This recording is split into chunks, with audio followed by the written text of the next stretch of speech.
Hey guys, it's Mixed-D again. I'm going to be showing you how to make your own air dry clay. If you're unable to purchase air dry clay or Play-Doh or something like that, or if you've run out of clay as well, this is an option for you. So you need some cornstarch. I picked this up at my local Ralph's. It was about $2.60. Baking soda, which is about $1 for this size. You do need 2 cups of baking soda, so it is quite a bit. And a pot to boil everything in, and a 1.25 cups of water. Let's go.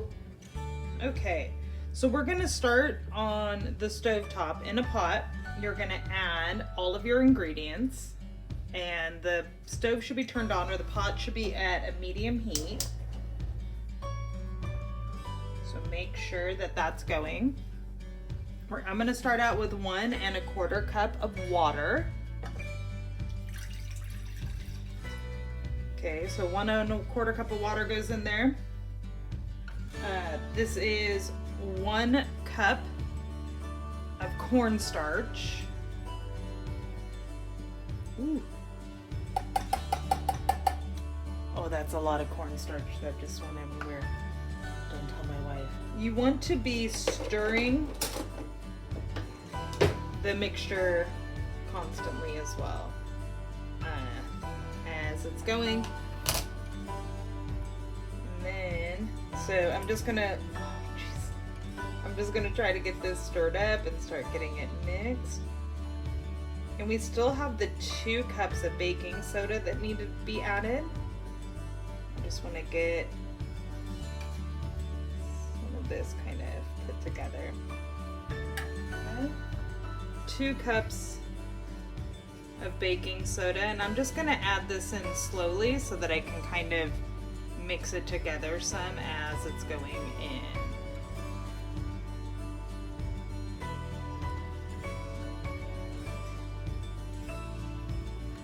And you want to keep stirring this. Right, so this should be being stirred the whole time, consistently and constantly stirring. Again, make sure that your heat's at a medium heat. It's beginning to look like a weird gravy. If you've ever made gravy before, that's definitely what this is reminding me of. So and this is it, and then we just keep stirring with it on a medium heat again. I'm not stirring super fast or vigorously, right? I'm not whisking this or trying to froth it or anything. I'm just keeping it moving so that the baking soda and the cornstarch don't have a chance to really clump up together, right? And as you're stirring, it should start to thicken up. So it should start to become thicker as it's going. The recipe that I looked at said it should be like whipped mashed potatoes. If you've ever made whipped mashed potatoes, that's the consistency that we're looking for in it. So, and it is starting to thicken. I can feel it, like it's getting a little bit harder, like I kind of have to scrape my spatula a little bit more along the bottom. It's starting to become not as liquidy. There's starting to be some viscosity to it, or some thickness to it. There it's going. You can see that it's starting to like really solidify and come together. Oh yeah, it's starting to look like clumpy mashed potatoes, or like really soupy cottage cheese. I can see that like there's these clumps that are kind of joining together and coming up. It is wanting to boil more, so I am having to stir a little bit faster. But I want to allow it to kind of heat up enough. I haven't really adjusted the heat, like I've left it on that medium heat. And you can see how it is starting to become a thing. I don't know if I would call this clay quite yet, but it's definitely getting there. Well, and technically this isn't clay.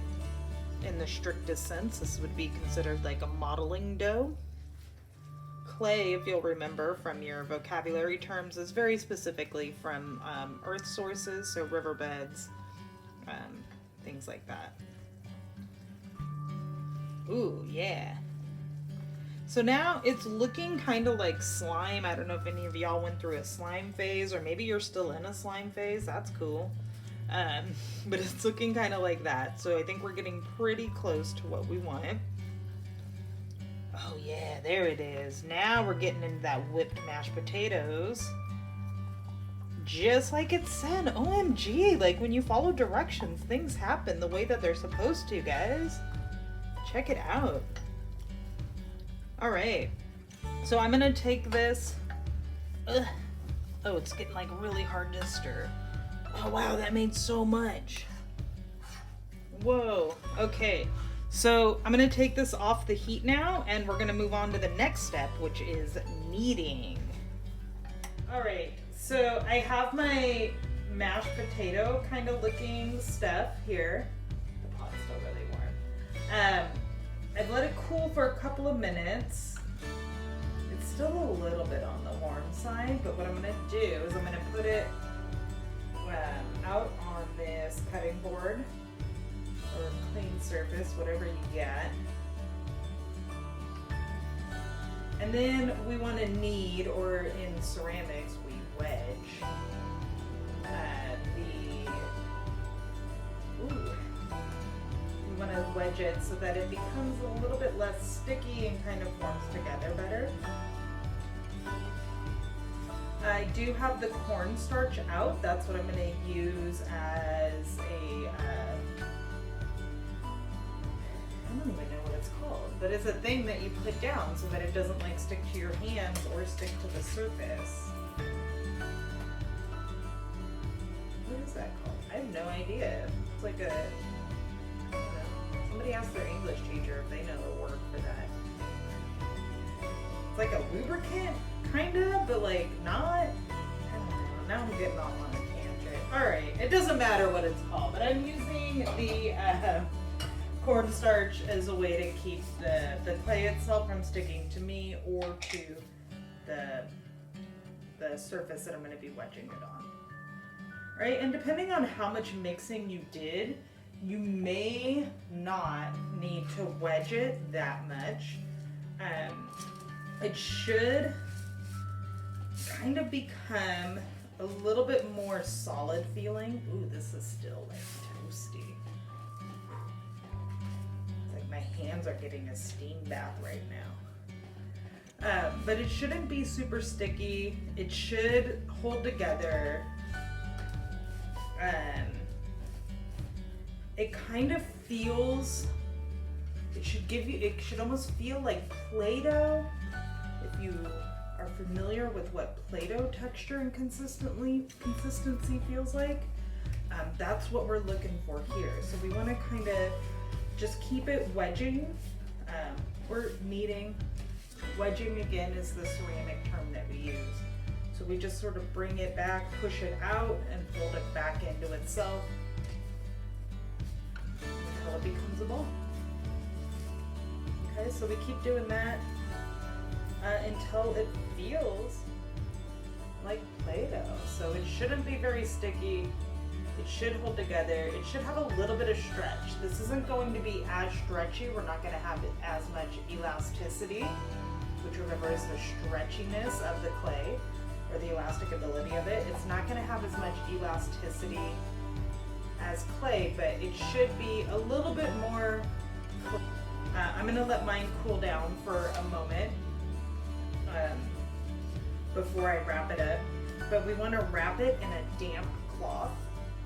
So either a towel or a paper towel, damp, wrap it in that, and then wrap it in plastic. So either a sealable plastic bag or plastic wrap, a grocery bag, something like that you can keep it in.